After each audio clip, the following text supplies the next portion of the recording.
Welcome to 107th conversation of I Need Living Conversations. I am Julian Katari, and I get together every week with Blue Heron Woman, who puts together for you and for me and for anyone interested a series of very deep in research regarding different topics. This week we are covering emotions. We were talking about that last week, and this week we're going to continue talking about the science, the knowledge, the sacred and profound, sometimes bedded knowledge that doesn't make it into mainstream academia about emotions. And this is a crucial information that we must have if we are to be free. This is the path of freedom. So welcome to this path of holistic, complete freedom. So this is crucial, right? For, I've been having that in my mind lately that, we feel like we're not getting anywhere. Maybe, and partially because we're eager. We have that burning desire to be somewhere in this ranches, building this self-sustainable lifestyle. But putting this curriculum together, putting all this knowledge together is really a big part of the path already. It's covering part of that path that needs to be covered. So it seems like we're not doing much, but we are. Yeah, exactly. And all of this that we get to share with you here, folks, is very important. It's a key piece in the things that we need to know in order to be able to live in freedom and plenitude. Yeah. Without external authorities. Mm-hmm. And so I guess emotions, if we don't address this, the part where the external authorities kind of go inside of us through our concepts, through what we've been taught, the grammar of our programming, and that makes it so that our performance is not optimal, and that makes it so the world we live in is this world we're looking to shift from. And so this is the change in that grammar. You're going to help us change that grammar, and that's going to reveal a lot of things about our emotions. Yeah. Well, so first of all, we need to remember that the word emotion didn't come about till the 17th century. Before that, philosophers and authors spoke about passions and sentiments. Right. Okay. So emotion is a new concept. And that's all it is. Oh, wow. It's all it is. Yeah. So I titled this because I needed to go back to Jacobo Grinberg and try to unite them together, because this author and Jacobo Grinberg's work are much the same. She's just really made it easier to understand, and she went far deeper with it than Jacobo Grinberg did before he disappeared. So it's percepts and descripts, which is the origin of non-existent emotions and more. And how to unite concepts in this, I still haven't figured out, but it'll come. So matter is the organization of space. This is coming from Jacobo Grinberg. Okay. Matter is the organization of space that the brains of human beings and animals are able to decode and reduce to a neuronal algorithm. So we wonder where computer programmers get algorithms from. It comes from our brain. They're modeling computers after our brains.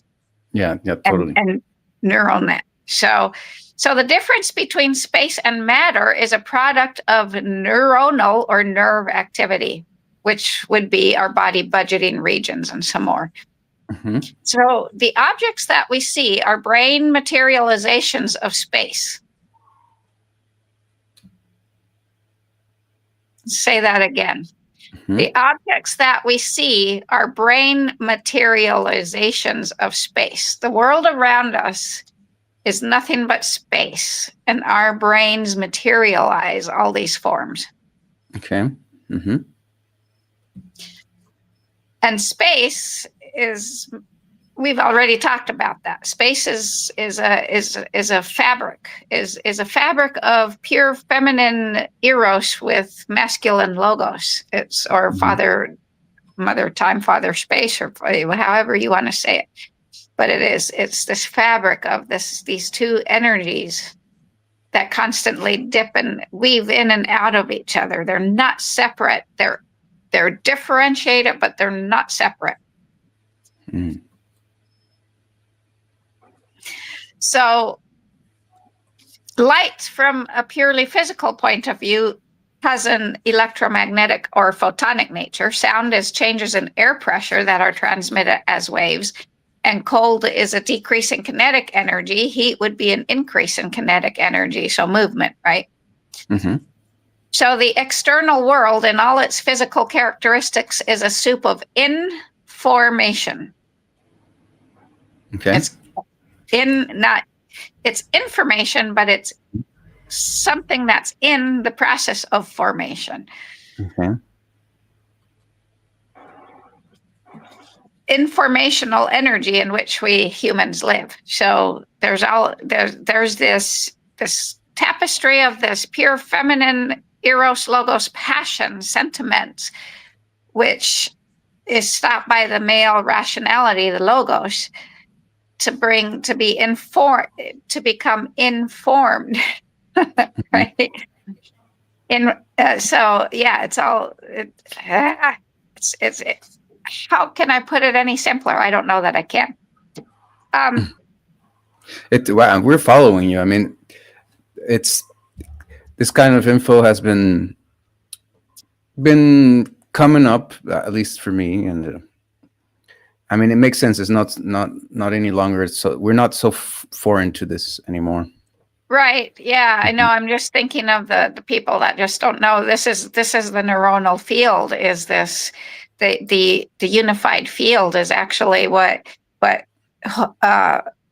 Jose Arguelles called the noosphere is actually really. I came to this theory the other day when trying to marry these two, is that this noosphere is really this, really truly is this fabric of pure feminine logos passion, or feminine eros passion, sentimentalism that got shifted to emotions, combined with the masculine logos and action that is part of the biosphere. It really is part of Pachamama's biosphere. Mm-hmm. But it pours to us from galactic center as purely undifferentiated Mm-hmm. Eros, passion, energy.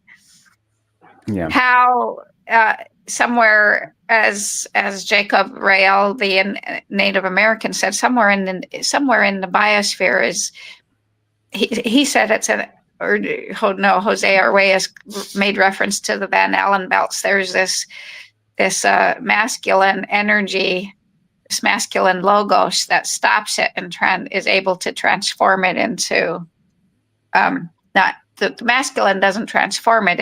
It's the stopping, right? Because there's feminine energy is just fat.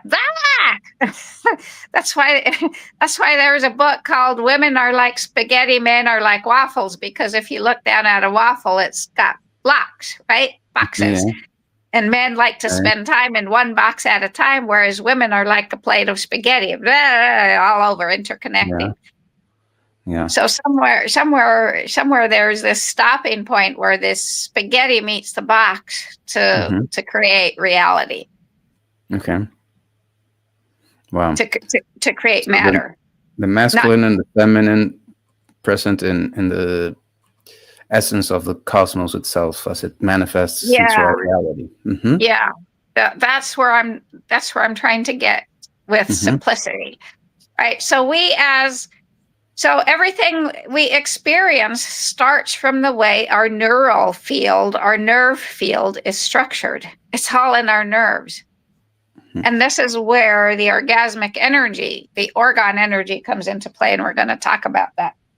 And I've got kitties wandering around. I gave them milk. They fell asleep in my lap and I put them in their box. And now they thought that was time to race around. So anyway, we as perceivers, that's what we are as perceivers, are separated from our percepts or our perceptions in the sense that we are capable, only in the sense that we are capable of speaking about them, thinking about them, and trying to understand their physiological basis. This separation makes us capable of handling their content and characteristics and without having physical material presence. This is where imagination, like, so the complexity then of our percepts or our perceptions are reduced to descriptions or concepts. So we're talking about the three. We have, I don't have my Chicana on me. The Mayan cross has, the Chicana has the 3 steps on each corner of the cross, right? There's three pieces on each corner. So we find this over and over, which would be the principle of the divine principle or truth of the threeism, the Trinity. So brain or cerebral tissue can be divided into 3 compartments. There's the neuronal, which are the axons. So the axons are like the arms or the legs, and their dendrites are the fingers or the toes. And then there's the actual cell body. So there's the cell body. We could say that's the heart, that the axon or the arms or the legs come out of and then make dendrites at the end of the axons and dendrites. Axons, yeah. Okay. Axons go whatever direction, and then they put these finger-like projections that are called dendrites at the ends of the axons. Okay, so that's one compartment of brain tissue. Then there's a second one called glial, and the third is called extracellular. So each neuron, and a neuron is a cell body with axon and dendrites.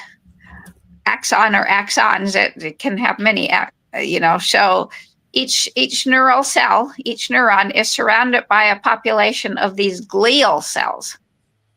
And we hear about, why am I talking about this? Because we hear about people getting diagnosed with glial cell cancer.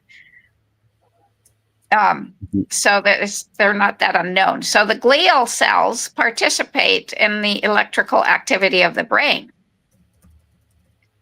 And they're far more vast than the neuronal cells are, than the neurons. So then we have the extracellular compartment, which provides the neuronal atmosphere, the ambiance. And it's all about the ambiance, the atmosphere, the terrain that makes us sick or not. It's not and not just brain, the whole body. That's what Anton Béchamp said. It's about the terrain. And Dr. Not Dispenza, what's the other one? So anyway, so the extracellular, which we have extracellular tissue in our bodies also, which is our fascia, but we're not going to get into that tonight. So the extracellular compartment in the brain is the neuronal atmosphere in which all neuronal tissue is immersed. So these 3 compartments are located in a tridimensional space, the skull. And so we can conceptualize the neurons, every single, so our brains contain, let's say, some 86 trillion neurons. So we have they can be conceptualized as stars that receive, transform, and evoke electrochemical energy changes. Okay. So did I just transform our brain into a universe or what? You did, no. The universe occurs in our brains. Meaning we're a microcosm within the macrocosm. So now we shift from Jacobo Grinberg, who is very scientific, challenging to understand, to this one who's much more. So each one of us needs an emotion concept, and I'm using the word emotion very loosely now, before we can experience or perceive that emotion. So we need the concept or the idea of it before we can perceive it. Or the description, the descript. how do we know this? Well, when we look at a rainbow, we see discrete stripes of color. Yet in nature, right in the vast space around us, rainbows actually have no stripes. There's just a continuous spectrum of light, a gradient of light with wavelengths that vary in length. So why do we see stripes? Mm-hmm. Well, because we have mental concepts for colors. Mm-hmm. And so then our brain automatically uses the concepts or descripts to gather the wavelengths into ranges of the spectrum, and then it categorizes them at the same time. So our brain downplays the variations within each color category and magnifies the differences between the categories that causes us to perceive the bands of color.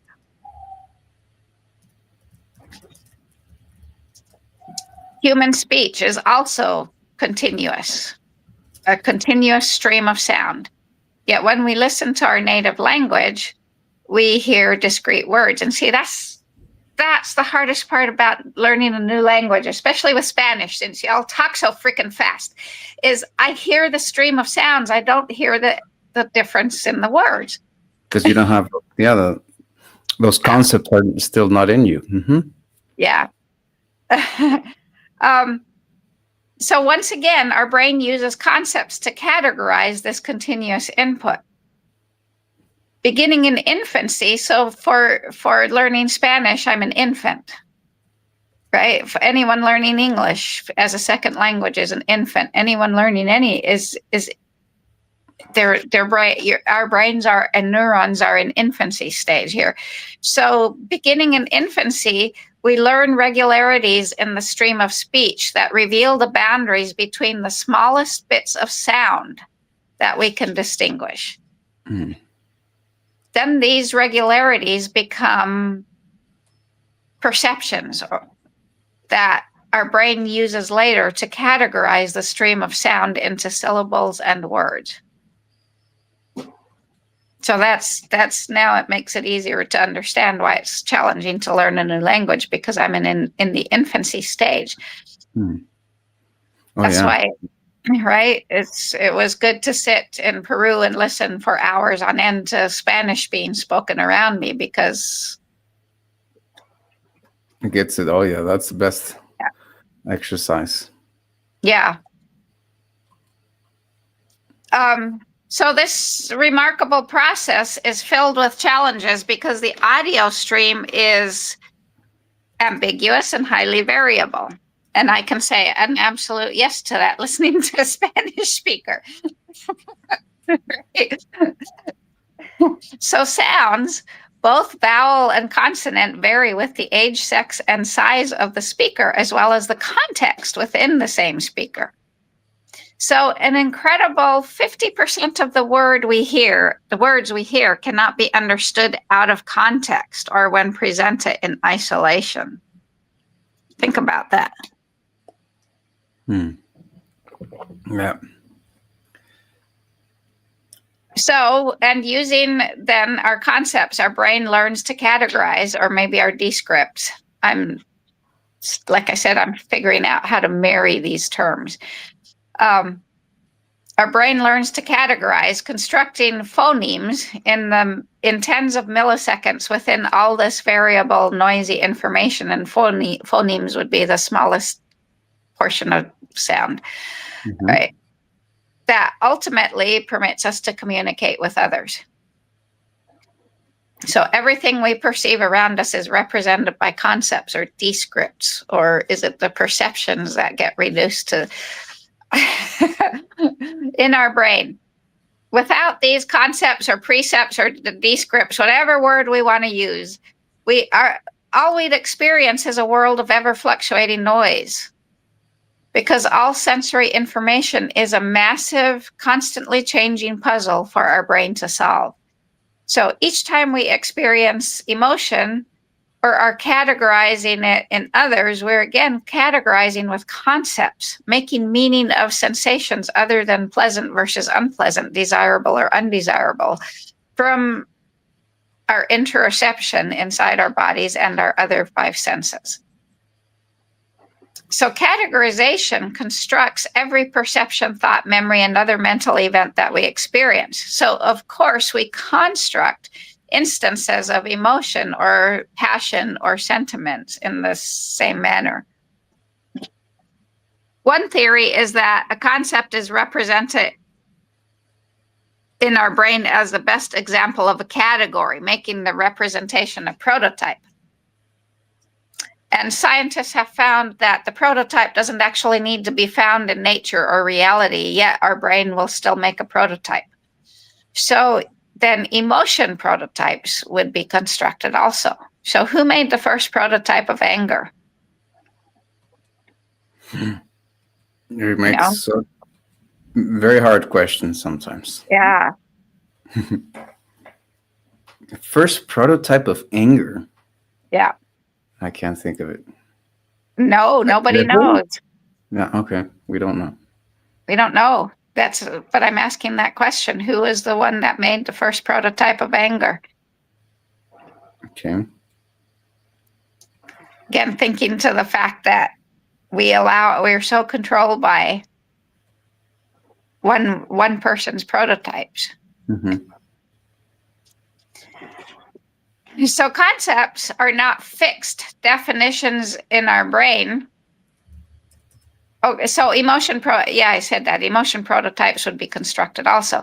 So concepts are not fixed definitions in our brain, and they're not prototypes of the most typical or frequent instances, because our brain has many instances, right? So many instances of cars or of anger or of happiness or of anything else, and it imposes similarities between them in the moment according to our goal or our intention in any given situation. This is why all these spiritual gurus are talking about the power of intention.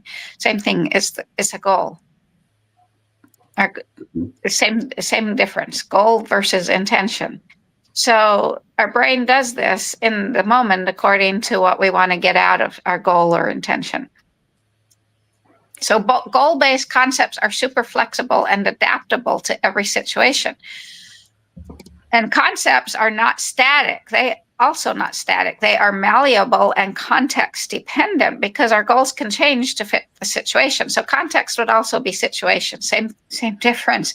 We're using so many different words here to describe the same thing. The goal or the intention is the only thing that holds together the category. So what happens in your brain when you categorize, you're not finding similarities in the world, you're creating them, you're forming them, you're molding them.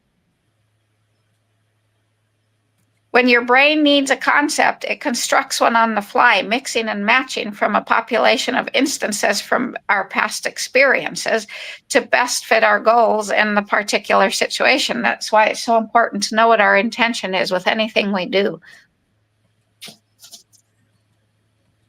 What's my goal with this? And now I understand, but all these spiritual gurus that teach intention don't have a clue about this, what I'm teaching. Yeah.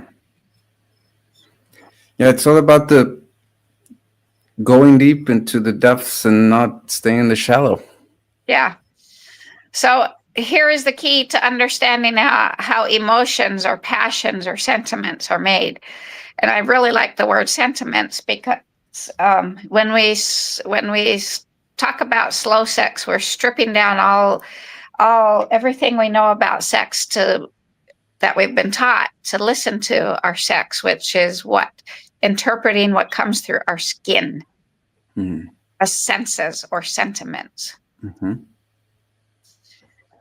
And the word sentimental is like derogatory almost, but that's the most profound. Actually, that's the most true word, more than emotions. What are we sensing through this largest organ we have of sense, our skin? Mm-hmm. You try to make it simple, but it gets difficult to understand. So emotion concepts are goal-based concepts. Instances of happiness, for example, are highly variable. You can smile in happiness, you can sob in happiness, you can scream in happiness, you can raise your arms in happiness, or clench your fists in happiness, or even be stunned motionless in happiness, and the same thing with anger.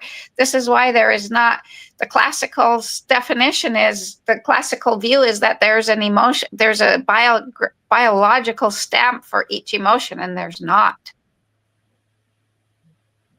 There's not. There's only pleasant versus unpleasant, or pleasure versus displeasure, whichever word you want to use, or desirable versus undesirable. Yep. So your eyes with this, your eyes might be wide or narrowed, your breathing rapid or slow. You can have the heart pounding, exciting happiness of winning the lottery, or the calm, relaxed happiness of lying on a picnic blanket with your lover, or some other version of this. Is, again, there's no biological stamp of emotions in our body, which is what the classical psychological view is.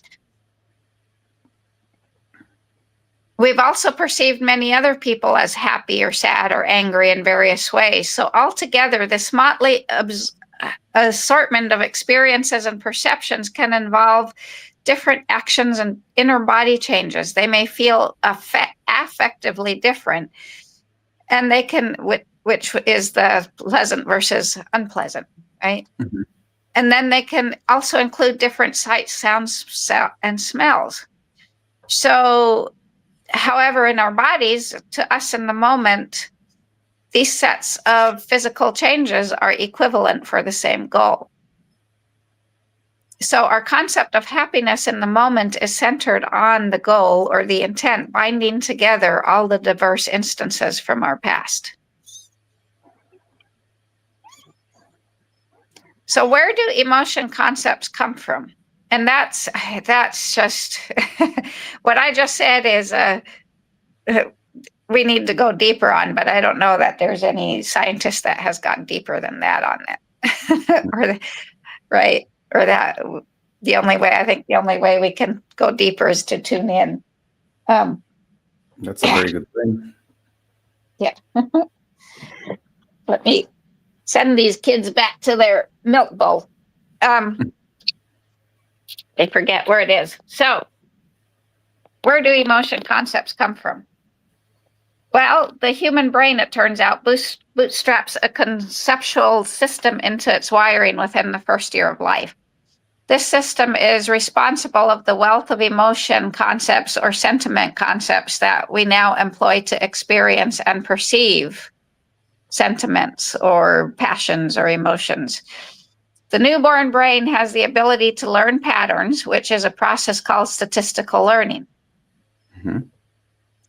Because the moment we burst into this strange new world as babies, we were bombarded with noisy, ambiguous signals from the world and from our body. And this barrage of sensory input was not random. It had structure, it had regularities. So our little brains began computing probabilities of which sights, smells, touches, and tastes and interoceptive sensations go together and which didn't. And those edges form a boundary. And those two blobs or many blobs are part of a bigger blob. And so then brief silence between each one is a separator that then allows it all to come together in a concept. Mm-hmm. or a precept or a descript or whatever word we want to use. So little by little, our baby brains with surprising speed learn to resolve this ocean of vague sensation into patterns from sights and sounds and smells and tastes and touches and interoceptive sensations and combinations of all of the above all put together. So humans are not the only animals that learn statistically. Non-human primates, dogs, cats, rats, monkeys can all do it, among many others. Even single-celled animals engage in statistical learning and then prediction. They not only respond to changes in their environment, they anticipate them. Human infants, however, do more than statistically learn simple concepts. They also quickly learn that some of the information they need to know about the world resides in the minds of other people around them, or the neuronal fields of other people around them. Mhm. So it seems, so I'm beginning to think that mind might be in the synapses between the neurons. That might be where mind is located. Mhm. I don't know. Just the insight that came to me. It's a lot that we need to research. That's why we also have to Yeah. set up these Aloha Nidau Living Owl Council houses so that we can get more people doing this kind of research. Yeah. Well, and there's nothing, we can't do this scientifically because you can't scientifically investigate the space in the synapses between the neurons. You can with your own synapses, with your own introspection. I believe that Yeah, that is a really good yeah. way of. It's a very discarded, overlooked way of researching. Well, yeah, coming By fully into our mainstream bodies. science. Yeah, like into it, it's it's discarded as non-scientific, but I guess not. I guess there is a lot of research done with that type of data brought by Yeah, but there's people. probably no instrument that can make, I don't know, maybe they've Yeah, made that's it. it. I mean, well, you're right with that. There's no instrument, but we still could be scientific about it, I guess. Yeah, well, that's where I think it's stripping it down to what she says in this lady in Slow Sex is we're stripping everything down to listen to our sex, to listen to our eros, to listen to our logos, which is found where? In the synapses of our neurons that come from the sensations in our skin. Hmm. Yeah. Well, I mean, because how otherwise could Jacobo Grinberg teach kids to watch TV through their hands, not their eyes? mm-hmm. No. Yeah. I mean, this is all just, yeah. So it seems as if infants automatically try to guess the goal or the intention behind another person's actions to form a hypothesis based on past experience in a similar situation and predict the outcome that will occur several minutes later. Statistical learning alone, however, does not equip humans to learn purely mental goal-based concepts whose instances share no perceptual similarities. And I'm going to take a brief, that's why Jacobo Grinberg was disappeared. Why? Because he could teach people to see through their skin. Okay. Right? That's a vast field. This is what I'm saying. What if mind lies in the synapses between the space between the firing neurons? Oh yeah, totally. What we perceive is, I was hearing some videos about this. That I mean, there is a lot of research about it, and it dates back to the Greeks that had different verbal times in the language. I mean, with this guy says that the language has been getting simplified over time, where we don't have the grammar anymore to describe the complexity of time. But what if grammar, but we're talking about words. What if we come to our skin, the largest sense organ of our body? Yeah. Mm-hmm. Right. I mean, words help without a doubt. Words help, and we'll go into that. But what can we sense if we just sense with our skin? According to this, is that the words limits our understanding of the sensory data we get, and then the sensory data that we get doesn't happen at the same time. So we're kind of perceiving a memory we're never really perceiving anything real. Yeah. That's why the Hindus say all is Maya, all is an illusion, right? Mm-hmm. Yeah. So statistical learning, however, does not equip humans to learn purely mental, goal-based concepts or intention-based concepts whose instances share no perceptual similarities. Take the concept of money, for example. You can't learn it by simply viewing a piece of colored paper, a gold nugget, a seashell, or a pile of barley or salt, each of which has been deemed currency to some culture by some society. To build a purely mental concept, you need another secret ingredient, which is words. So when we as adults speak a word to a child, an act of great significance takes place without fanfare. In that moment, we offer the child a tool to expand reality, a similarity that is purely mental, and the baby incorporates it into the patterns that are being laid down inside their brain. And not just brain, entire neuronet. This author does not go into the neuronet. Yeah, we're all stuck with that idea of the brain is the mind, yeah. Yeah, so infants are born unable to see faces. We have no perceptual concept of a face. And so we're basically experientially blind. We quickly learn to see human faces, however, from the perceptual regularities alone. So maybe concepts are the perceptions.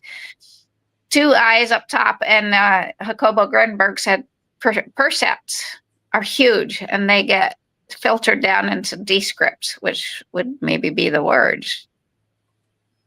He doesn't have a lot on that. So at least in the one book, I haven't gotten into another book from him yet. So perceptual regularities. We distinguish the concept of faces from two eyes up top, a nose in the middle, and a mouth. So let's imagine now how our kids might learn emotion concepts when they're infants, guided by the emotion words that we as parents spoke to them,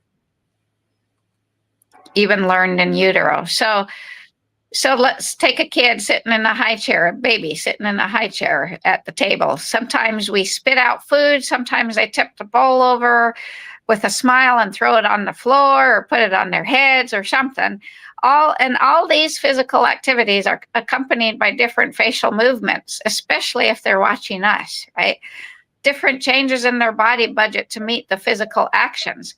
And with this ongoing stream of activity, till we talk to our babies like, sweetie, are you feeling angry, or you don't like the food, or are you happy? Think about this. We're forming because we're trying to interpret what they're doing instead of just maybe sensing with our skin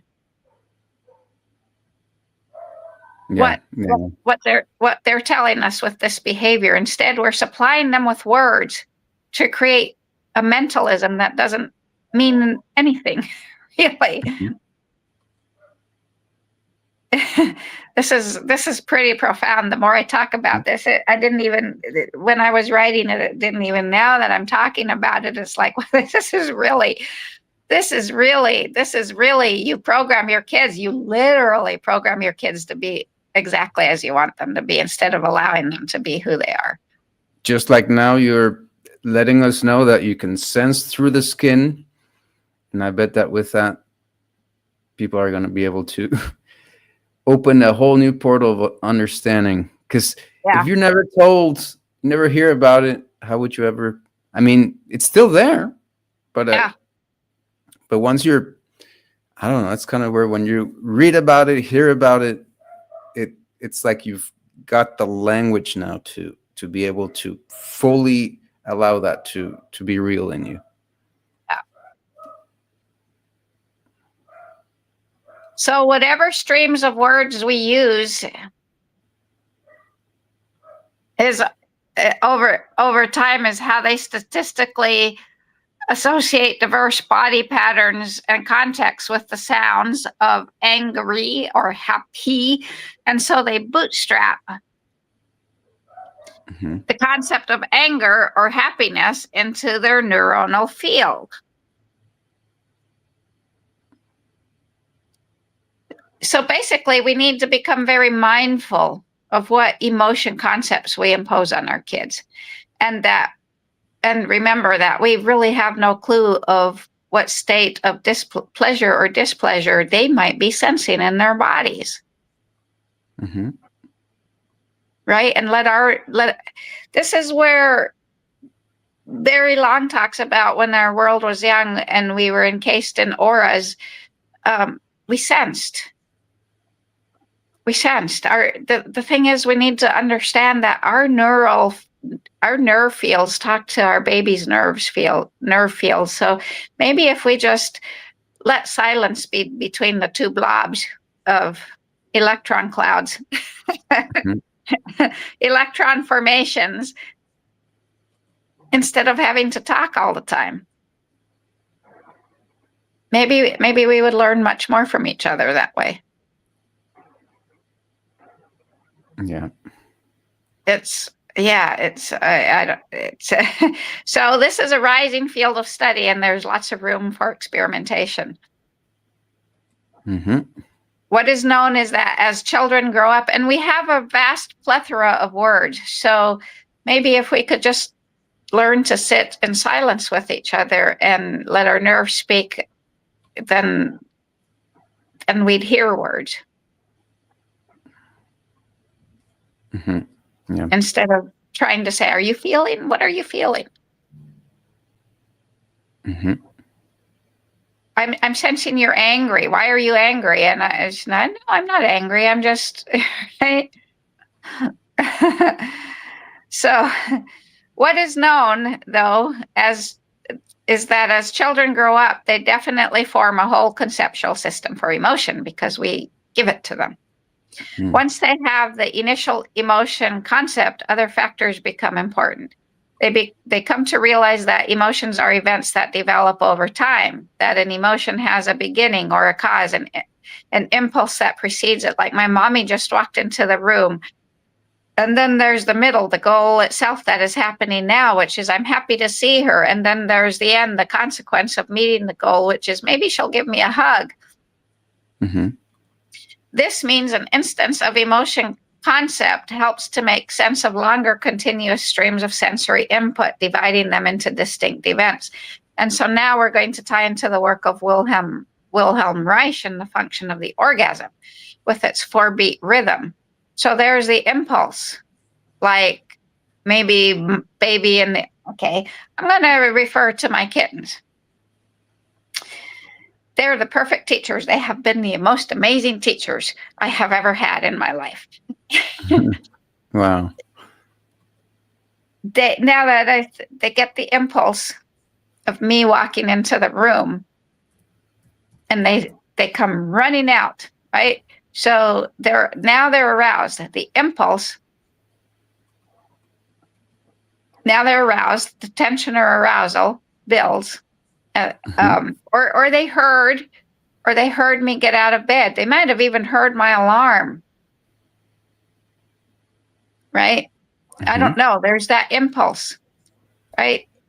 They might have even heard me speak, because I now have a habit of saying, as soon as my alarm goes off, I'm like, I'm alive. Today is new. I'm not bound by yesterday. And sometimes I say it out loud and sometimes I don't. So maybe they hear that. Mm-hmm. But by the time I walk out into the kitchen to put my coffee pot on, the kittens are there at my feet. Or they're running to meet me. I see their joy in running to meet me because, yes, you're going to give us milk. That's their goal. You're going to give us milk. So that's the buildup of the tension. Mm-hmm. And then the climax comes when I give them their bowl of milk. And then there's the rest phase. Mm-hmm. That's the whole orgasmic process. In sexual terms, that the giving them the milk would be the ejaculation. Okay. The climax, right? Mm-hmm. Our neurons work like this in this 4-beat rhythm. There has to be the impulse. There has to be the build-up. Then there comes the action, which is the action potential. Then there's the actual firing or the climax of the neuron. And then there's the resting phase. Neurons don't work without that. They just don't. So I now just brought this abstract concept of orgone energy directly into our bodies, Mhm. which is fun. But if we look at everything that happens in our lives through this lens, it's a whole different ball of wax. Mm. So we see the result of all this in blinks, furrowed brows, other muscle twitches, and we hear it in the pitch and lilt of voices, and we feel sensations in our body through our skin that directly translate to our neurons. So any emotional information then is our perception and our concepts, or our descripts, or whatever. We're using all the words interchangeably. Mhm. So nature provides our brain with raw materials to wire itself with a system, and then with input from a chorus of people. Gotta love CC Cleaner that decides it needs me to install it in the middle of something.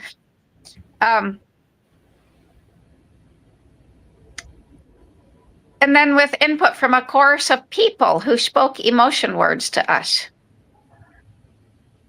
This is what Don Miguel Ruiz talks about being programmed. So concept learning or precept learning or descript learning does not stop in childhood. It continues throughout life. And other languages have emotion words whose associated concepts have no equivalent in English. Russian, for instance, has 2 distinct concepts for what we call anger. German has 3, and Mandarin has 5. Wow. So they're going into the range of sensations, not, right? The range of the color, the waves of the It's rainbow. just the concept, is just the construct. Yeah, right. So emotion words are not about emotional facts in the world that are stored like static files in our brain. They reflect the varied emotions we construct from the physical signals in the world using our emotional language. This is where we have emotional intelligence, this whole new age concept of emotional intelligence. We acquired that knowledge. And here we need to go again. We need to say again, the concept of emotion itself is an invention of the 17th century.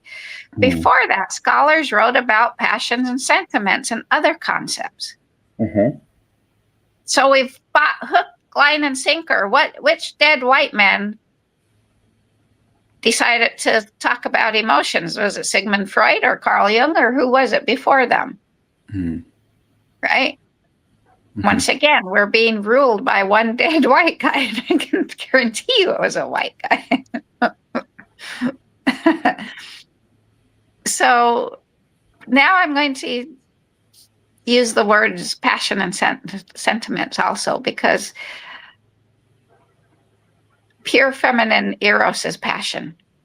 Passion, passion, passion. And maybe that's the part that men are taught to subdue, is their passions. Other than sexual, sowing their wild oats. Right? So sentiments or passions are not reactions to the world. They're our construction of the world. And what have I told you? Once I started asking myself, what do I desire for a location, the refinement process started. Passion is desire.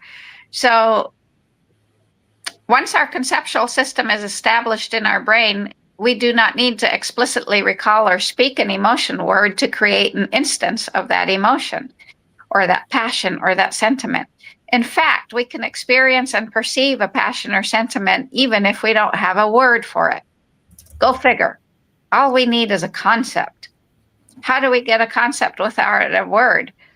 Well, our brain's conceptual system has a special power called combination, right? It combines existing concepts to create our very first instance of a novel concept of a sentiment or passion or desire. That's why I'm saying maybe we need to let our nerves talk to each other more. So conceptual combination is a potent capability of our brain.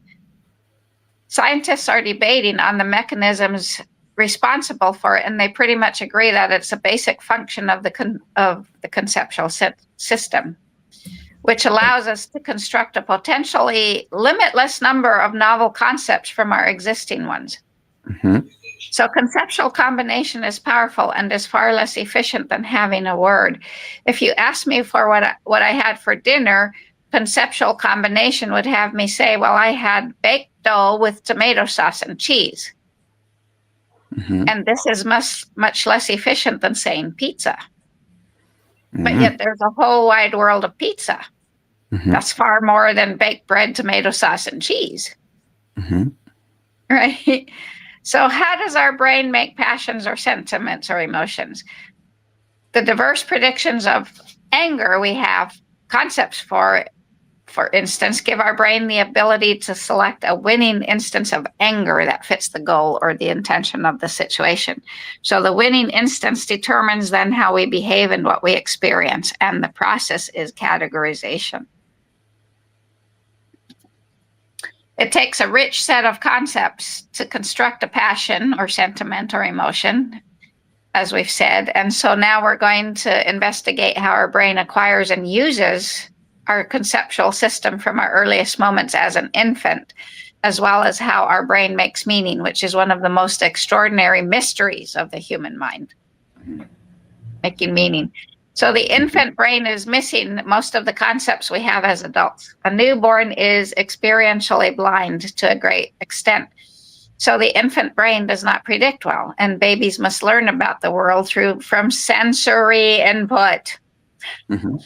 before their brains can model the world. This is the importance of coming into our bodies and experiencing sensations, especially through our skin. Because we're well acquainted with this and this and this and this, but that's what Adam Tokunaga talked about with his slow sex, is the skin. Right? This learning is the primary task of the infant brain, taking in all the sensations, the sentiments, making sentiments. As the months pass, if everything is working properly, the infant brain begins to predict much more effectively. Sensations from the outside world have become concepts or perceptions in the infant's model of the world. What was now outside is now inside. And these sensory experiences over time create the opportunity for the infant to make coordinated predictions that span the senses. So how does the infant brain, equipped with a smattering of concrete concepts and dominated by prediction error, eventually encompass thousands of complex, purely mental concepts like awe or despair, all of which is a population of diverse instances? And this is a question of engineering, and its solution is found in the architecture of the human cerebral cortex. It all comes down to efficiency and energy. An infant brain, and even ours, must continually learn and update its concepts or precepts, perceptions, in a changing environment. This requires a really powerful, efficient brain, and this brain has practical limitations. In utero, its network of neurons can grow only so big and still fit inside a skull that has to be birthed through a human pelvis. Neurons are expensive little cells to keep alive, as they require a lot of energy. They use 95% of the glucose in our blood. And so a brain has a limit on how many connections it can support metabolically and still run. So the infant brain must transfer information efficiently by passing it to as few neurons as possible. The solution to the engineering challenge then is a cortex that represents concepts or perceptions so that similarities are separated from differences. When we watch a video on YouTube, we're witnessing the efficient information transfer of a similar kind, because a video is a sequence of still images or frames displayed in rapid succession. And there's a great redundancy from frame to frame. So when YouTube server sends a stream of video information over the internet to our computer phone, it needn't send every pixel from every frame. It's more efficient to communicate only what has changed from one frame to the next. So the video similarities are separated from its differences to speed up the transmission, and software on our phones or computer assembles the pieces into a cohesive video. Our human brain does much the same thing when it processes prediction errors. The sensory information from sight is highly redundant, like a video, and the same is true for sight, smell, and taste and the other senses. So our brain represents this information as patterns of firing neurons, and it's advantageous and efficient to represent it with as few neurons as possible. So as we go from very specific to increasingly general concepts, the brain creates similarities that are progressively more efficient summaries of information. This principle of finding similarities in the service of efficiency doesn't just describe the visual system, it operates within every single sensory system, as well as patterns of the different senses combined. So in this matter, an infant's brain distills widely dispersed firing patterns for individual senses into one multisensory summary, or descript, or concept, right? So early in life, we build up these perceptions from detailed sensory input from our internal being and the external world, and the brain efficiently compresses the sensory input it receives, extracting the similarities out of differences to form an efficient multisensory summary or concept or descript. So it can run the process in reverse and expand the similarities into differences to create an experience of the perception. So to determine the details, the brain unpacks the summary of all the sensory inputs into a cascade of more detailed predictions, which would be chemicals. These cascades begin in the interoceptive network, and they end up in our primary sensory regions where the tiniest details of our experience are represented, which would be our skin.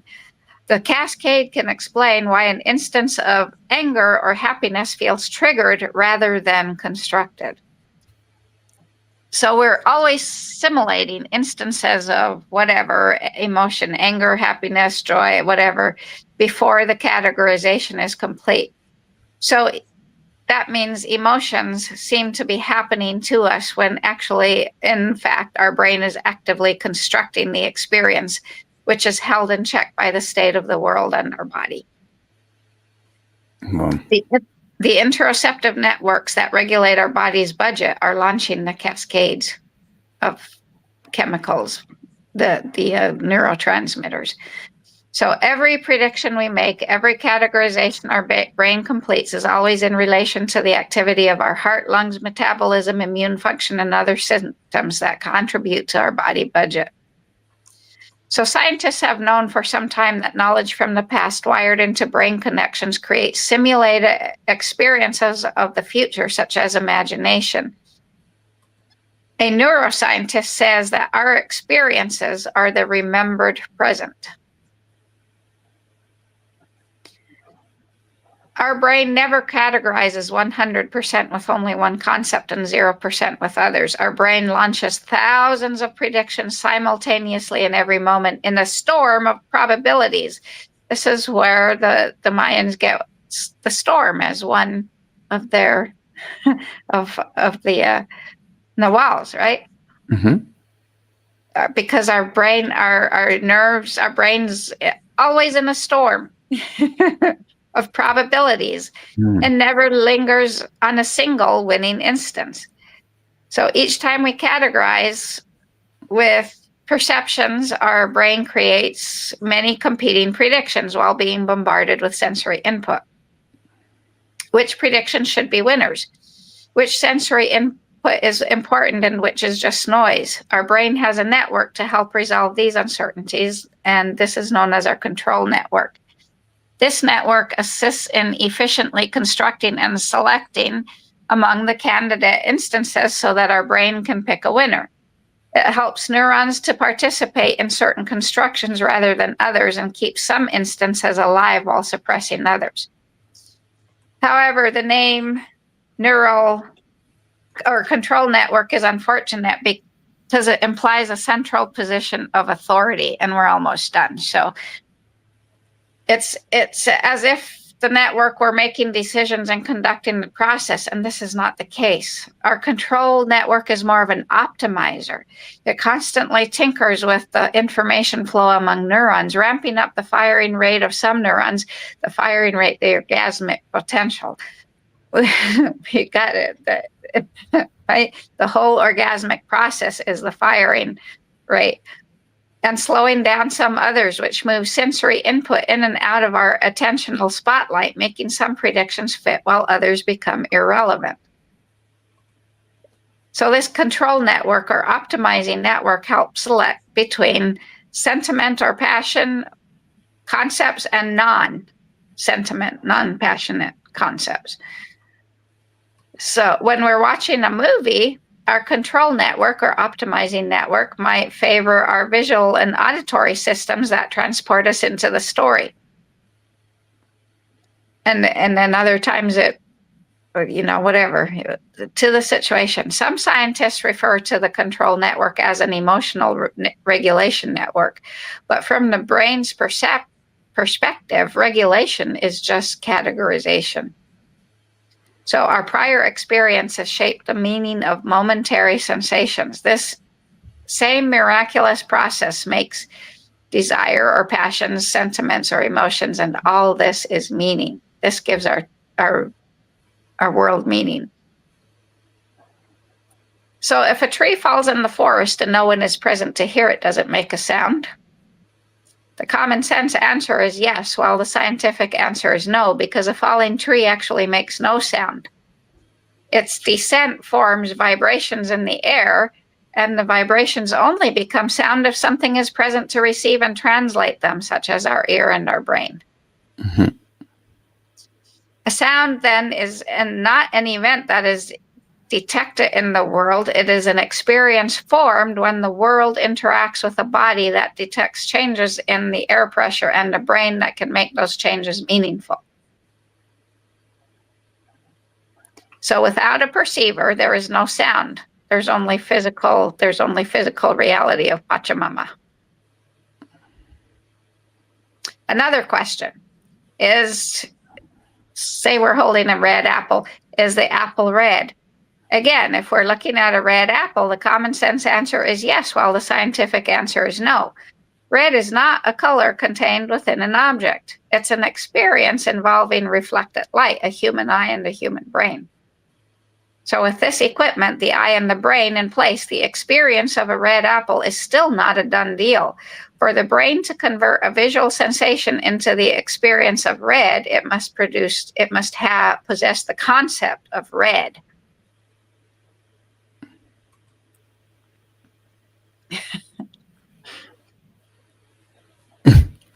Yeah.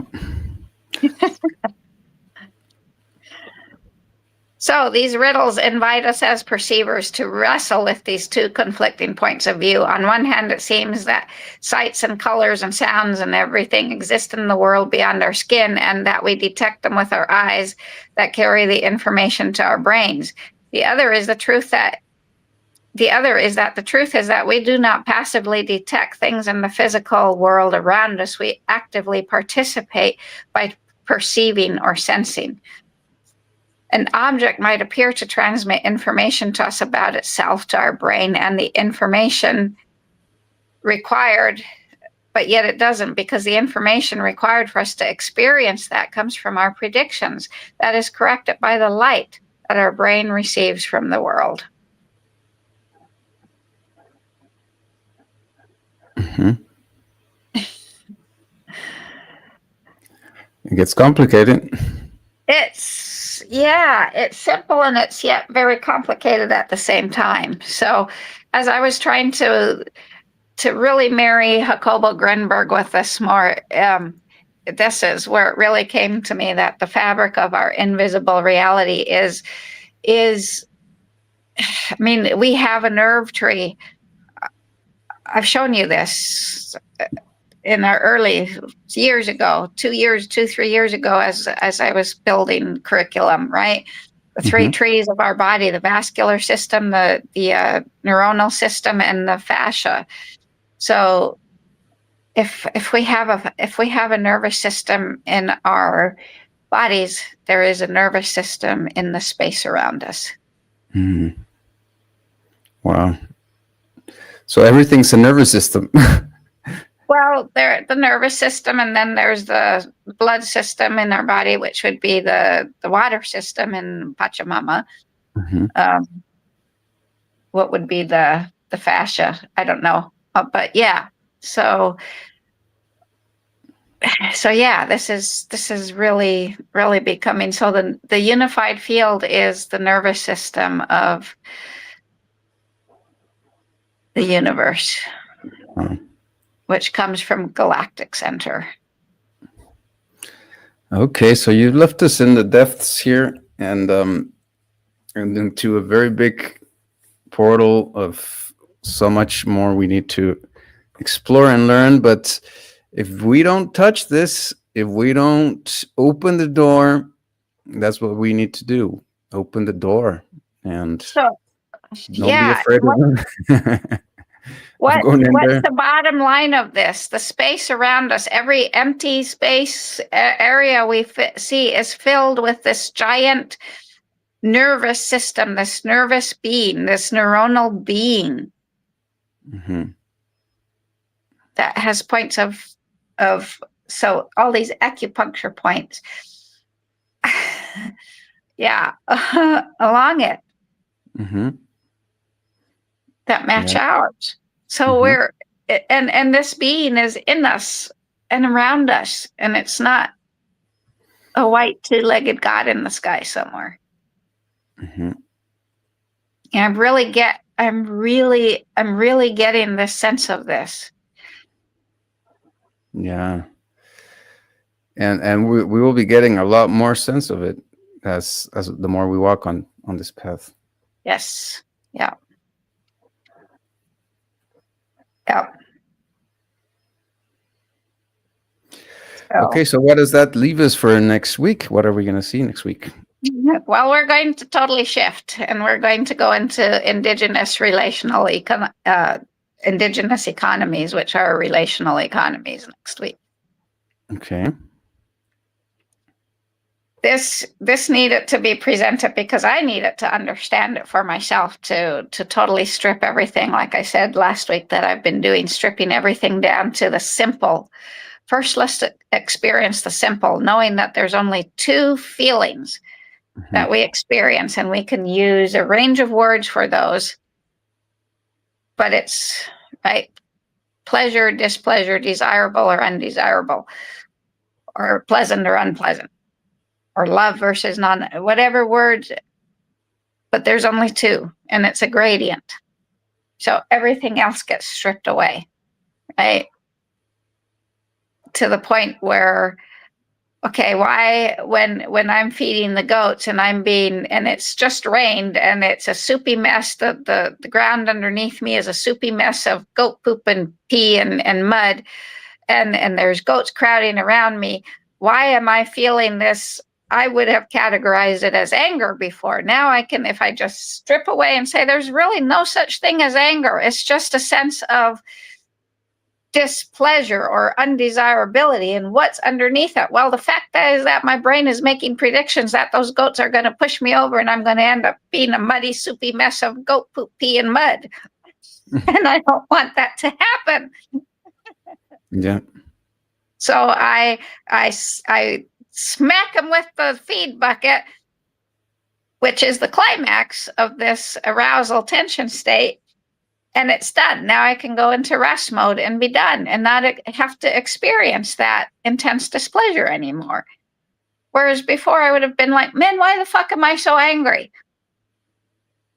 No, it's not anger. It's this moment of intense displeasure because my brain is making predictions that I'm going to end up in this muddy, soupy, poopy pee mess. And I don't want to end up there. Yeah.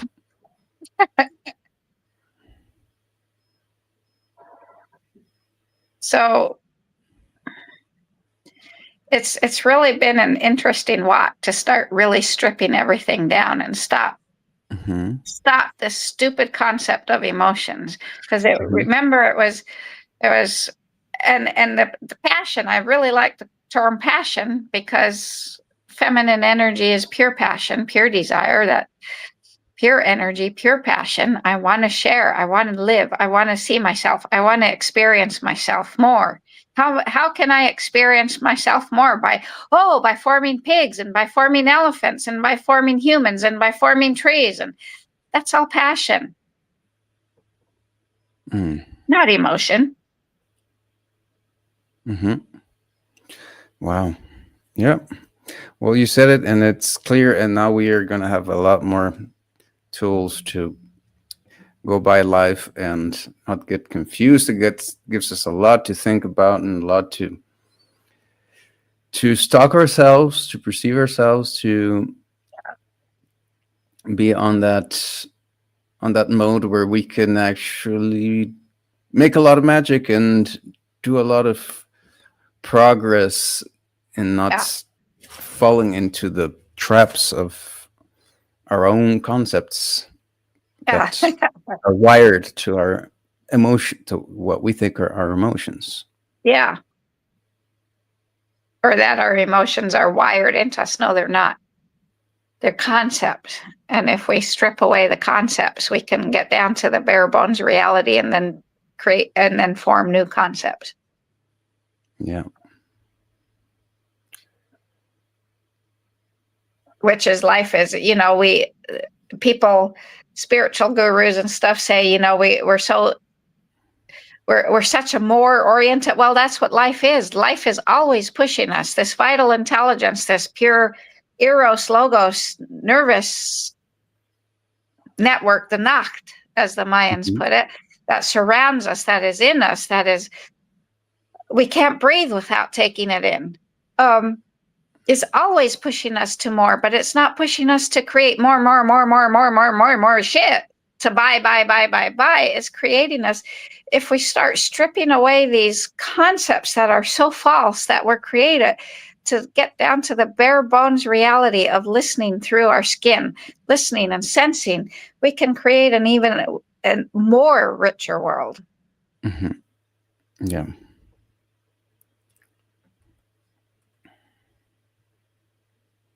So we got to, more doesn't necessarily mean more stuff, more production. It means maybe more sentiment, more passion, more experienced in our body, through our bodies. Yeah.